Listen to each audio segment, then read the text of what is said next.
Apparently, MCR's unreleased album, Paper Kingdoms, was leaked by a user on Reddit, or so I heard, and it's been taken down since and re-uploaded in various other social media platforms. I'm going out, I gotta go.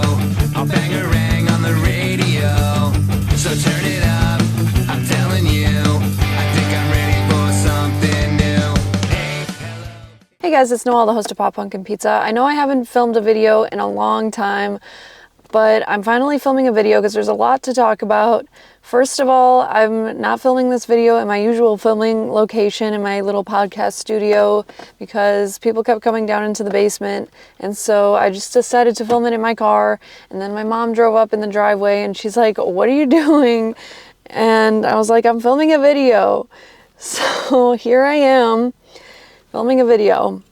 So I hope you guys enjoy. Also, I've been having an allergic reaction to like one of my makeup products. I don't know which one it is. And so I haven't been wearing a lot of makeup on my eyes because like I think I got like contact dermatitis or something. I don't know. I went to the doctor about it. They gave me some pills. It hasn't completely gone away. But anyway, I'm wearing sunglasses, so you can't really tell. So before it gets too hot in the car, because I don't have the AC on, because that would make too much noise, background noise, I think. So the first thing I want to talk about is apparently MCR's unreleased album, Paper Kingdoms, was leaked by a user on Reddit, or so I heard, and it's been taken down since and re-uploaded in various other social media platforms. And so my friend managed to screen record all the songs on some sketchy link that he found all the songs on. So I'm gonna sit down and listen to them all when I get a chance. So let me know if you guys want me to do a review of that whole album. We'll see if the songs are even in like good quality, but I think that'd be fun to do like a reaction video to me listening to the leaked album. And I kind of feel like MCR might have leaked the album on purpose because they've played a couple songs from that album that were allegedly supposed to be on that album, like War Beneath the Rain, for example, in some of their recent live shows. The reason they initially didn't want to release it when it was first created was because they thought it sounded too similar to other rock music that was around at the time, and it was also like too depressing, even for them apparently, and like just the concept of it. And they scrapped it for Danger Days. Well, they scrapped it for Conventional Weapons, which then became Danger Days. And I feel like now they feel like the songs are good enough to release, so they probably figure why not. I mean, they have the songs at their disposal to release it at any time they want, and they know people are guaranteed to eat that up. So yeah, I'll let you guys know what I think of the album once I get a chance to sit down and listen to it all the way through, because I really want to listen to it when I like have no other distractions and I'm able to just react to it completely, because this is a big thing. I mean, their last studio album was Danger Days, and that was released in 2010, which was literally 16 years ago. Like, can you believe that? Like, I can't even believe that. Like, 16 whole ass years ago? Like, that doesn't seem right. That does not seem right at all. But I'm super excited for that. They've been doing some super cryptic stuff in their live shows. Some really interesting storylines going throughout their whole show. And I low-key kind of lost the plot on, like, what's going on in their show. But so some people are saying that this part of the tour is a prequel to their first part of the tour, and it's kind of supposed to explain how they got to where they are now, which I think is an interesting theory. It could make sense. I just feel like I need to watch a deep dive of this and just have it explained to me, or like I have to do some deep diving myself. But at this point, I feel like there's just so much of the show going on. Like I need like a detailed outlined like video of someone explaining it to me. And then maybe I can explain it to you guys in a future video, who knows. Maybe it'll make sense soon. I doubt it, but who knows. And I also feel like they might release the Paper Kingdoms album officially at some point soon. Don't quote me on that, but wait, no. Do quote me on that.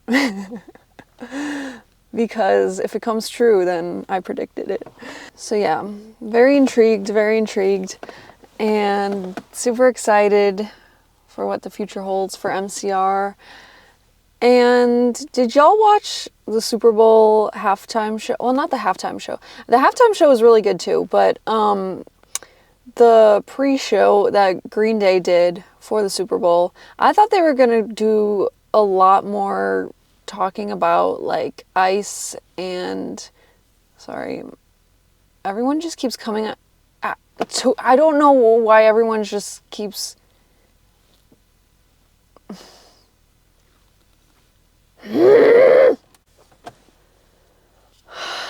There's no good place in this house or even around this house to film, I swear. People keep interrupting my filming, even though I'm in my own car. My mom wants to go for a walk, and I'm like, I'm filming. Anyway. What was I even saying? Oh yeah, so the halftime, the Super Bowl pre-show with Green Day, I thought they were going to do a lot more talking about Trump and ICE and like changing their lyrics of like American Idiot and Holiday, like they usually do for their shows. But I guess they did that in like a pre-show before that, where they actually did like talk about it more during their show and kind of rant about it. So at least there was that, but I was kind of disappointed. Some people think it was edited, not like it wasn't live, like it definitely was live, but it seems like certain parts of the sound didn't line up to the video. And so some people think that they cut out certain parts of the song and that Green Day might have performed those parts, because Green Day didn't play the second verses to Holiday or American Idiot, or at least they didn't show the second verses. They might have played it, but they just didn't show it. Like, I was thinking maybe they just did like a truncated version of it, so it would be more like a medley of songs, because they had a time limit. But then I was like, well, maybe they did edit it, like the TV editing crew edited it. I don't know why they would have done that. That kind of makes me mad, because if you're gonna choose Green Day to perform, you know like what their most popular songs are. You know what they're probably gonna perform. And you know you should know the lyrics to those songs. And if they didn't like it, then why did they even have them play? You know what I'm saying? Like, I feel like they were trying, like the people, whoever chose like the artist to perform at the Super Bowl was trying to send a message of like anti-Trump, anti-MAGA, anti-ICE, because those artists are like anti-MAGA. So it doesn't make sense to me like why they would have Green Day cut out those lyrics or like not play those second verses. It just doesn't make sense to me. And it was disappointing, but at least they got to play. That was really cool, because like, you know, a punk band playing the Super Bowl, that's awesome. And Green Day is awesome. So who do you guys think should perform at the next Super Bowl? I am so sure 21 Pilots would put on like the best Super Bowl show in history. Like hands down, period. Just no questions asked.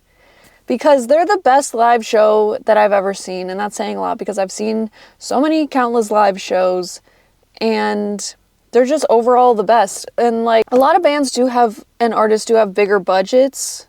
So they do have more production or like more intricate sets.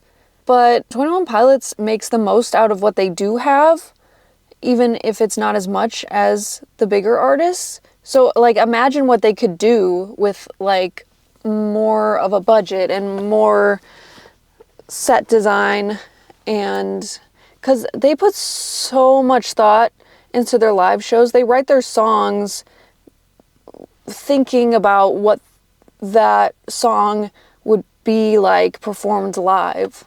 Like that's like they have the live show in mind when they're writing their songs. So, and like the audience is a huge part of a 21 Pilots show, and that's one of the things that makes them really unique. Like if you think some artists like involve their fans or like the crowd in their shows, and they have like, they do crowd work, they have like involvement, like you don't know what crowd participation truly can be if you haven't seen a 21 Pilots show, in my opinion. The crowd in their shows are kind of part of the foundation of their show. Like if you don't have the crowd, like you can't have the show. It's just how it is. Like for example, when the crowd is holding up those drum platforms, like that wouldn't be possible without the fans. So, and 21 Pilots are always like climbing, like Tyler Joseph is always climbing up super high towers. People were saying how they were impressed how Bad Bunny was climbing up that like power line tower in his halftime show, which I thought was cool. And I thought his whole performance was really cool. I really liked the set. But I was thinking at the same time, like, Tyler Joseph has climbed a lot higher towers without any like suspension cords or anything. So I was like, yeah, that's nothing. Like, that's just funny. But Josh does flips. Like Tyler talks to the audience. Like he has his funny little back and forths with the crowd and with Josh. And you know, sometimes he has like younger fans come on stage to like sing with him, which is really cool. And if they did a Super Bowl performance, it would be so unique from any other Super Bowl performance, just because of like how they do their shows and how they think about their live performances. It's just different. And even when they did their MTV Unplugged, like that was so different from like other MTV Unplugs. Like they also involved the fans in that in a very unique way. Like they had some people like come up to the stage and like record their voice, and then Josh used their voice as like the sound effects for his drums. So like their voice was the sound of his drums, which is insane. If you don't understand what I'm talking about, just go look up 21 Pilots on MTV Unplugged. But yeah. So I think that would be super cool. Like I would die if they played the Super Bowl. They're one of my favorite bands, if not my favorite band, because like my music taste has changed more since they were like my favorite, but like they're still one of my favorites, and I still love them because of their live shows and like who they are as people and their creativity and how much thought they put into their concepts and like their storyline and all their crypticness, all their cryptic marketing, and everything about it is so interesting. So love them. But yeah, comment down below, who do you guys think should play the Super Bowl next? I don't know if they would actually choose 21 Pilots for the Super Bowl, at least in anytime soon. I don't know if their brains are big enough yet to understand how good that would be, and I don't know if they'd want to give them a chance yet, because but like also 21 Pilots caters to like a wide variety of people, because like they don't swear in their songs and they're also very popular. So I feel like they would be a really like I know they would be a really good choice. So let me know what you guys think. Also, what was that conspiracy about with Kurt Cobain and the forensics people thinking maybe it was actually a homicide? I don't know. I have to look into that more, but it's interesting. And what else is new in the music industry? Britney Spears sold all her music rights to like a certain music rights holding company. And I think it was because that way, like she's still able, I looked it up and she's still able to perform all her songs. And it's just so that she would have more financial freedom, because I guess maybe before all the money wasn't going to her because of her like conservatorship with her dad and all that mess. So yeah, lots of drama. So just some things that I wanted to talk about, chit chat about, just like get out there, because I really wanted to make a video because I haven't made a video in so long, and I feel like, am I even still a podcast? Like, I just felt so bad for not making a video in so long. Let me know what you guys think about this type of video where I'm like just talking in my car and just like talking about random stuff. I was thinking of like making this a live video, and then like I could have a chat and then like also chat with you guys. Hey, hello, it's nice to meet ya.